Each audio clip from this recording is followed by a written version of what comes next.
সে ভাবল তার জন্য কিনবে, কিন্তু কাব্য তেমন কিছু বলছে না। কাব্য নিজেই শাড়ির ধরন ও রং বেছে নিচ্ছে। 2টা শাড়ি কিনে নেয়, যদিও নিশিকে তেমন কিছু বলেনি। তারপর দুজন জুস কর্নারে গিয়ে কিছুক্ষণ বসে চলে যায়।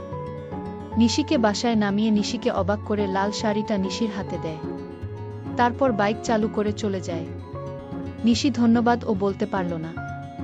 দরজায় টোকা দিতেই দরজা খোলে মেঘ। মেঘ বেশ ফুরফুরে মেজাজে আছে, মুখে হাসি, তবে এর কারণটা কাব্য বুঝে না। কাব্য রুমে চলে যায়। তারপর মেঘ, কাব্য ডাক শুনে মেঘ রুমে যায়। মেঘ রুমে যেতেই কাব্য ব্যাগ থেকে কালো শাড়িটা বের করে মেঘের দিকে বাড়িয়ে দেয়। মেঘ কাব্যের দিকে তাকিয়ে আছে। এটা সত্যি কাব্য তো, যে তাকে অত্যাচার করতে বিয়ে করেছে, সে আজ শাড়ি দিচ্ছে। মেঘের অবস্থা দেখে কাব্য গলা খাকিয়ে ওঠে। নাও কাব্য। হ্যাঁ মেঘ। মেঘ শাড়িটা হাতে নেয়, মনে মনে বেশ খুশি। কাব্য কি আবার তাকে ভালোবাসতে শুরু করেছে? তাহলে তো ভালোই। মেঘ শাড়িটা নিয়ে বেরিয়ে আসে, এসে শাড়িটা বুকে চেপে ধরে। আজ আর এখনই পরবে সে। মেঘ শাড়ির দিকে তাকিয়ে থাকে।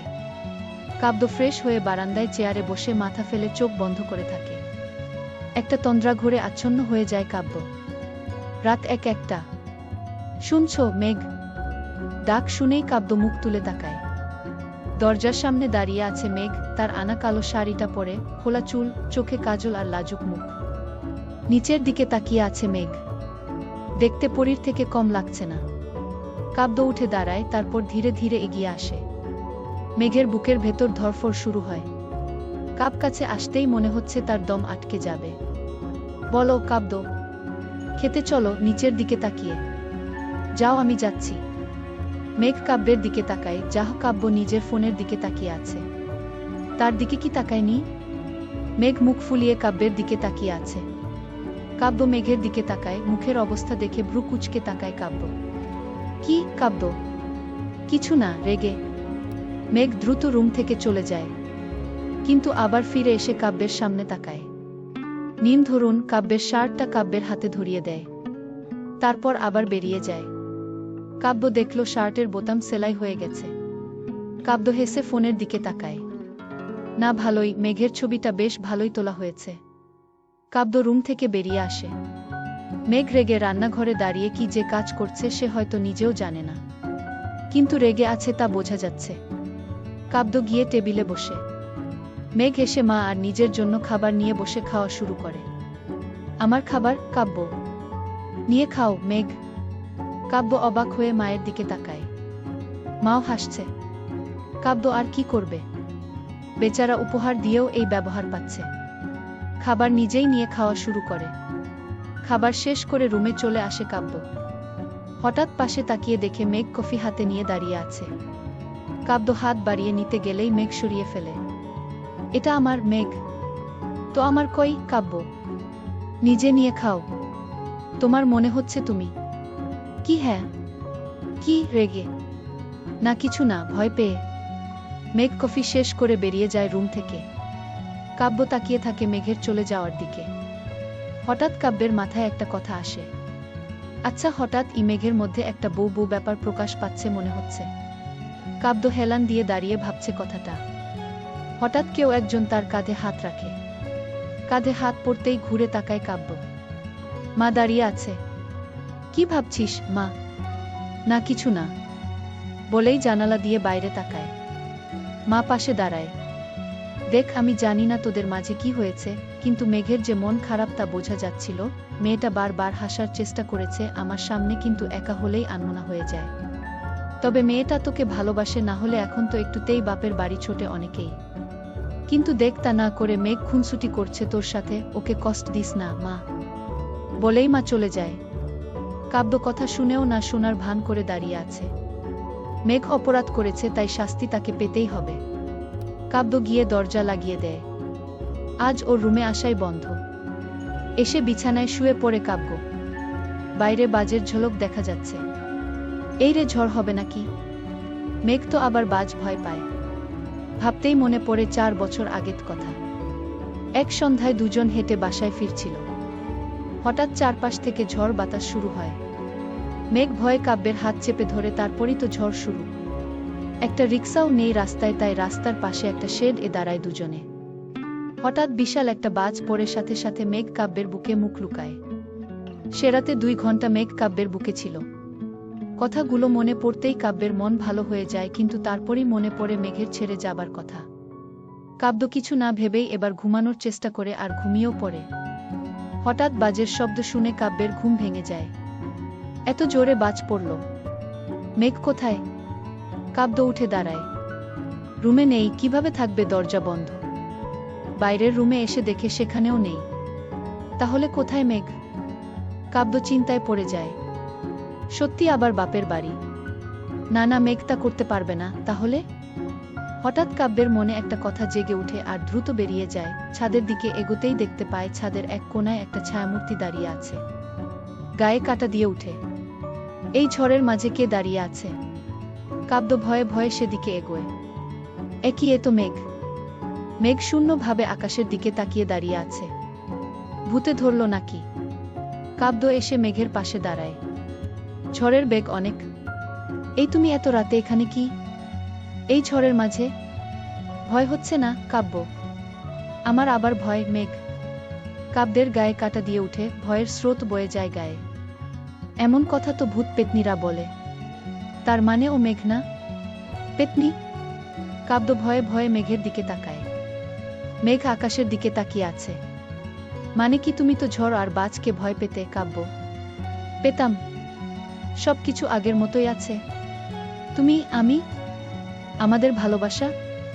কিছুই না কাব্য, কিছুই আগের মতো নেই। বদলে গেছে সব। এখন আমি চাইলেও আগের মতো হবে। তাই নিজের ভয় আর ভালোবাসা দুটোকেই মেরে ফেলতে চাইছি। আমি না ভয় কখনো ভালোবাসিনি। তুমি তো বেসেছ, তাও ভালোবাসার মানুষকে কষ্ট দিতে পারছো। মেঘের কথার কোনো উত্তর দেয় না কাব্য। দাঁড়িয়ে না থেকে যাও, ঝড় বেড়েছে। মেঘ কাব্য কিছু না বলে ঘুরে হাঁটা ধরে, মেঘকে আসার জন্য না বলেই। মেঘ কাব্যের চলে যাওয়া দেখতে থাকে। কষ্টও পায়। কাব্য রুমে গিয়ে শুয়ে পড়ে। মেঘ কিছুক্ষণ পর এসে সোফায় শুয়ে পড়ে। পরের দিন সকালে কাব্যের ঘুম ভেঙে যায় মায়ের ডাকে। কাব্য উঠে দরজা খুলে দেখে মা দাঁড়িয়ে আছে, মুখে চিন্তার ভাব। কাব্য মেঘের প্রচণ্ড জ্বর, রান্নাঘরে মাথা ঘুরে পড়ে গেছে। শুনেই কাব্য দ্রুত বেরিয়ে দেখে মেঘ রান্নাঘরে পড়ে আছে। মা তো তাকে উঠাতে পারবে না। কাব্য গিয়ে কোলে তুলে রুমে নিয়ে শুইয়ে দেয়। মেঘের গায়ে প্রচণ্ড জ্বর। কাব্য ডক্টরকে কল দেয়। মা মেঘের মাথায় জলপট্টি দিতে থাকে। ডক্টর এসে মেডিসিন দিয়ে যায়। কাব্যকে অফিসের জন্য রেডি হতে দেখে মা এগিয়ে আসে। কিরে, তুই আজ ও কাজে যাবি? মা হুম। কেন? কাব্য বোমা এত অসুস্থ, তোর উচিত ওর পাশে থাকা। মা আমি ডক্টর নই, আর আমার কাজ আছে। মা আমি ঠিক আছি, ওকে যেতে দিন, অভিমানের সুরে বল মেঘ। মেঘ জানালার দিকে তাকিয়ে আছে। কাব্য কিছু না বলে বেরিয়ে যায়। অফিসে গিয়ে কাজ করা বাদ দিয়ে ডেস্কে মাথা ফেলে শুয়ে আছে কাব্য। নিশি এসে এমন দেখে কাব্যের গায়ে হাত দিয়ে আটকে উঠে। তার ও জ্বর। রাতে ভিজে এসে ভেজা মাথা নিয়ে ঘুমিয়ে পড়েছিল, তাই এই জ্বর হয়তো। কাব্য ঘুমিয়ে আছে। নিশি পাশে বসে কাব্যের কাজ করে দিচ্ছে, তাও ডাক দিচ্ছে না। ভালোবাসে কি না? কষ্ট সহ্য হয় না। কাব্য নিশির দিকে মুখ করে ঘুমিয়ে আছে। নিশির চোখ বারবার কাব্যের দিকে যাচ্ছে। নিজেকে ধরে রাখা অসম্ভব হয়ে যাচ্ছে। ঠোঁট জোড়া কাছে এনে ছোঁয়ায় কাব্যের কপালে। তারপর আবার কাজে মন দেয় নিশি। দুপুরে নিজেই খাবার নিয়ে আসে। কাব্য মাত্রই ঘুম ভেঙেছে। নিশি খাবার এনেছে বলে কাব্য তেমন কিছু বলল না। খাবার শেষ করে নিশি কাব্যকে মেডিসিন খাইয়ে দেয়। কাব্য কেমন যেন চুপচাপ, মনে হচ্ছে নিজের মাঝে নেই। বিকেলে কাব্য জলদি বেরিয়ে যায় অফিস থেকে। বাসায় ফিরে দেখে মেঘ এখনো বিছানায় শুয়ে আছে। জ্বর কিছুটা কম, কিন্তু শরীর অনেক দুর্বল। কাব্য চেঞ্জ করে এসে বারান্দায় গিয়ে চেয়ারে বসে। হঠাৎ দরজায় টোকা পড়ে। মা গিয়ে দরজা খুলে দেখে নিশি দাঁড়িয়ে আছে। আরে নিশি, মা। জিবি আন্টি, আসলে ও অসুস্থ তাই। বাহ, মেঘ অসুস্থ তাই দেখা করতে এসেছো? মেঘ না আন্টি, আমি তো কাব্যের জন্য এসেছি। ওর তো শরীর খারাপ, গায়ে অনেক জ্বর। কি বলো? জবি আন্টি। কখন থেকে? জানি না, তবে অফিসে ঘুমিয়েছিল, তখন দেখলাম গায়ে জ্বর অনেক। মা আর নিশি রুমে গিয়ে দেখে কাব্য চেয়ারে বসে ঘুমিয়ে আছে, শরীর খারাপ, ক্লান্ত। নিশি বিছানার পাশে দাঁড়ায়। মেঘ যখনই জানতে পারে কাব্যের শরীর, তখনই বিচলিত হয়ে উঠে কাব্যের কাছে যায়, কাঁধে হাত দেবে তখনই। দাঁড়াও মেঘ, নিশি। দাঁড়াও মেঘ, কাব্যের গায়ে হাত দিও না, নিশি। নিশির কথা শুনে মেঘ অবাক হয়ে ঘুরে তাকায়, কিন্তু পরক্ষণেই চোখ নামায়।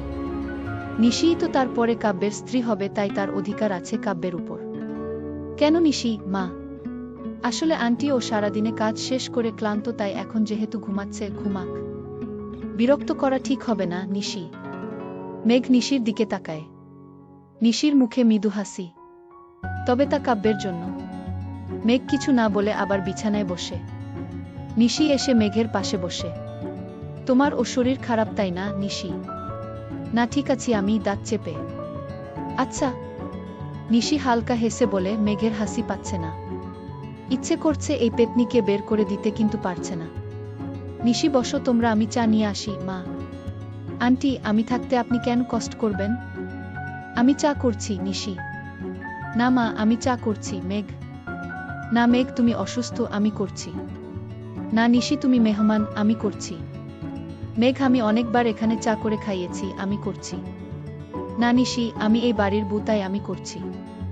দুজনের কথার শব্দে কাব্য জেগে যায়। একজন বানালেই হবে, না হলে আমিই বানাচ্ছি। কাব্য উঠে। দুজনেই চুপ করে যায়। নিশি রান্নাঘরে চলে যায়। মেঘ কাব্যের দিকে তাকিয়ে থাকে। কাব্য বসে আবার হেলান দিয়ে ঘুমানোর চেষ্টা করে। কাব্যের শরীর ভালো লাগছে না। মা, আমি রাতের খাবার। মেঘ, এই চুপচাপ শুয়ে থাকো মা। মেঘ কিছু বলল না। কিছুক্ষণ শুয়ে থাকার পর মেঘ উঠে বেরিয়ে রান্নাঘরের কাছে গিয়ে শুনতে পায় নিশি ফোনে কারো সাথে কথা বলছে। হ্যাঁ, কাল তো ভ্যালেন্টাইন্স ডে। হ্যাঁ, ভাবছি কাল অফিসে যাবার পর ওকে নিয়ে বের হব। কাল তো অফিস বন্ধ, পহেলা ফাল্গুন আর ভ্যালেন্টাইন্স ডে। নিশি। বাইরে থেকে মেঘ রাগে গজগজ করতে থাকে। এই পেতনি কাল কাব্যকে নিয়ে ঘুরবে। ঘোরাচ্ছি, মেঘ মনে মনে। আরে হ্যাঁ, কাল আমি নীল শাড়ি আর ও নীল পাঞ্জাবি পরবে। নিশি ফোনে। ইস, নীল থারি, নীল থান্দাদি পরাবো কাল ভালো করে। মেঘ মনে মনে। আরে হ্যাঁ, আচ্ছা শোন, রাখছি, পরে কথা বলবো। নিশি। নিশি ফোন রেখে হাতে চা নিয়ে বের হবে দেখে মেঘ আড়ালে সরে যায়। মেঘের মনে রাগ। নিশি বের হতেই মেঘ পা দিয়ে লেং মেরে নিশিকে ফেলে দেওয়ার চেষ্টা করে, কিন্তু নিশি গিয়ে সোজা কাব্যের গায়ে পড়ে, যে পানি আনতে আসছিল। কাব্য নিশিকে ধরে ফেলে। নিশি কাব্যের চোখের দিকে তাকিয়ে আছে, আর মেঘ রেগে আগুন। ছাড়ুন মেঘ। মেঘের ধমক খেয়েই কাব্য নিশিকে ছেড়ে দেয়, আর নিশি ধপাস করে পড়ে যায়। উফ মা, নিশি। সরি সরি কাব্য। একদম ঠিক হয়েছে, মেঘ মনে মনে। কাব্য নিশির হাত ধরে টেনে তোলে। ছেড়ে দিলে কেন, নিশি? আমি তো এই, আপনি চেঁচালেন কেন? কাব্য। আমার ইচ্ছে। বলেই মেঘ রুমে চলে যায়। এই কাব্য, এই মেয়ের কি মাথায় ছিট আছে? নিশি। হ্যাঁ একদম। কাব্য। উফ মা, কোমরটা গেল। যাও রেস্ট নাও ওই রুমে। একটু বেটার ফিল করলে বাসায় যেও, আমি ড্রপ করে দিবনি। কাব্য। হুম। নিশি চলে যায়। কাব্য ভাবতে থাকে, হঠাৎ মেঘ এমন করছে কেন? নিশিকে দেখে তার হিংসা কেন হচ্ছে? রুমে গিয়ে দেখে মেঘ শুয়ে শুয়ে বই পড়ছে। কাব্য সেদিকে খেয়াল না করে বারান্দায় গিয়ে ফুল গাছে পানি দিতে থাকে। তার পছন্দের গাছগুলো। দিনের একটা সময় এদের সাথেই কাটে তার। মেঘ বারবার আর চোখে কাব্যের দিকে তাকায়। আমার মন খারাপের রাতের, মন ভালো করা ভোরের আলো হবে। মেঘ। শুনেই কাব্য থমকে যায়। এই কথাটা সে মেঘকে বলেছিল প্রপোজ করার সময় 4 বছর আগে। মেঘের এখনো মনে আছে? কাব্য ঘুরে তাকিয়ে দেখে মেঘ বই পড়ছে, আর আনমনে বিড়বিড় করছে। কাব্য আবার নিজের কাজে মন দেয়। মেঘ হেসে কাব্যের দিকে তাকায়। এই ছেলে আজও নিজের অনুভূতি লুকাতে পারে না। আজ ওর অনুভূতি চোখে প্রকাশ পায়। তুমি আমার জীবনে একটা হঠাৎ আসা বৃষ্টির মতো, যা আসলে মন ভালো হয়ে যায়। মনে জাগে নানারকম আবদার, কিন্তু আবদারগুলো শেষ হবার আগেই তুমি নামের বৃষ্টিটা শেষ হয়ে যায়। প্রায় পাই না তোমার ছোঁয়া, তুমি যেন এক মায়াবী ধোয়া। লেখাটা ডায়েরিটার একটি পাতায় লেখা। কাব্য রাতে মাঝে মাঝে এমন লেখে। লেখায় লুকিয়ে থাকে অনেক কথা। মেঘ উঠে কাব্যের দিকে ঘুরে বসে। কিন্তু কাল তো নিশি কাব্যকে নিয়ে বের হবে, যদি প্রপোজ করে আর কাব্য রাজি হয়ে যায়। না না, এমন হতে দেয়া যাবে না। কাল যেভাবেই হোক এদের আটকাতে হবে। কাল তুমি ওই পেতনির সাথে কিভাবে যাও আমিও দেখব, মেঘ মনে মনে